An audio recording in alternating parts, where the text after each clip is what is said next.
Hey guys, this is Franky Selector here at my studio, Shabby Chic Studios in Old Montreal. I'm a singer, songwriter, music producer. It is because of the melting pot. Montreal is very stimulating, multi-ethnic, people speaking different languages, French and English of course. Also the different musical influences from different ethnic backgrounds in Montreal also contributed a lot. I was introduced to many different kinds of music as a child. My father was listening to a lot of jazz music, Brazilian music, and classical music. And my mother was listening to a lot of chansons françaises, French music. So that was the basis of my, the first musical bath, if you will. I got the way. We got love. I'm not like let's say like a beat-to-beat kind of DJ. I'm more like a selector, so I select the music Jamaican style, so it influences my music a lot because I'm a very eclectic type of DJ, playing different kinds of music from funk, soul, Brazilian, Middle East, dub, reggae, and I guess I incorporated all those styles in my own music as well.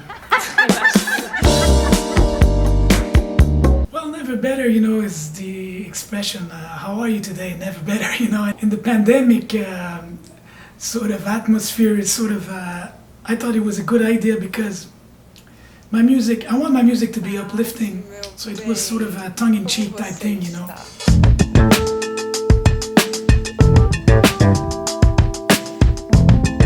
There's no concept per se for the album, but I say it's just a logical progression from my previous one, which was called the Shabby Chic, which is more like like I would say feel-good music, groove influence, but not pinpoint to a particular genre, so you can hear some funk, disco to it, Brazilian, a little bit of a Latin vibe also.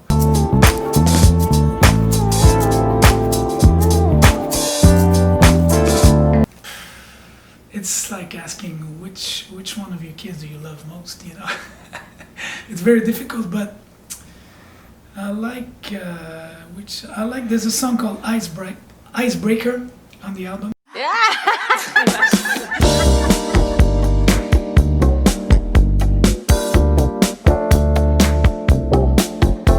Which is a semi-instrumental, there's a musical theme to it coming back, and at the end there's a sing-along sort of chorus.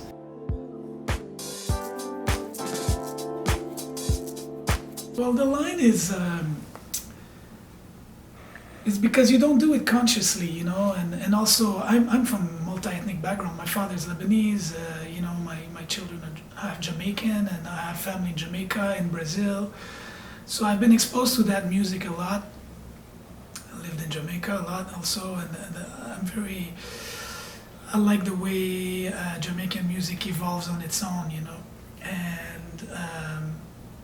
and also Brazilian music, the way the melody is very refined and the beats have their own identity. But I don't claim to be making Jamaican music or Brazilian music. I just have it as in my color palette, basically.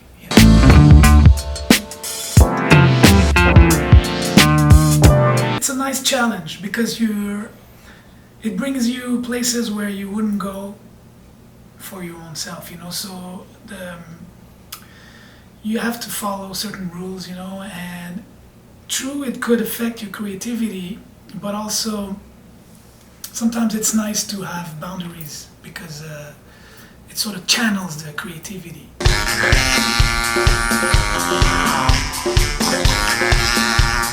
In a way, independent artists can release whatever they want, like they don't have, like you say, to go through a middleman or the gatekeepers. But at the same time, there's so much music out there that you can be just a drop of water in an ocean, you know, in the ocean. So it's very difficult today to sort of stand out in this ocean of everybody making music. Very good question. It's important to stay excited. There's a lot of good music coming out these days, and you have to keep listening because there's always something that keeps me on my toes, you know, musically, and I knock on wood that it's still gonna happen, because the day I'm not excited about music, I will stop making music. Break the ice breaker. For me, the best thing was to sort of go within and try to create, you know, because I feel it as a period of creation more than a period of exteriorization.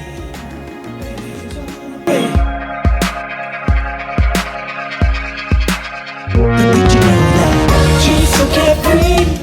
Ooh, did you know she's so carefree? Ooh. As soon as this COVID stuff is done, sooner than later, hopefully, I will be going back to Europe. Italy is releasing the album. We're talking with the German-speaking countries, Germany, Austria, and Switzerland for release in 2020 actually, and France. So hopefully I'll be spending a lot of time in Europe.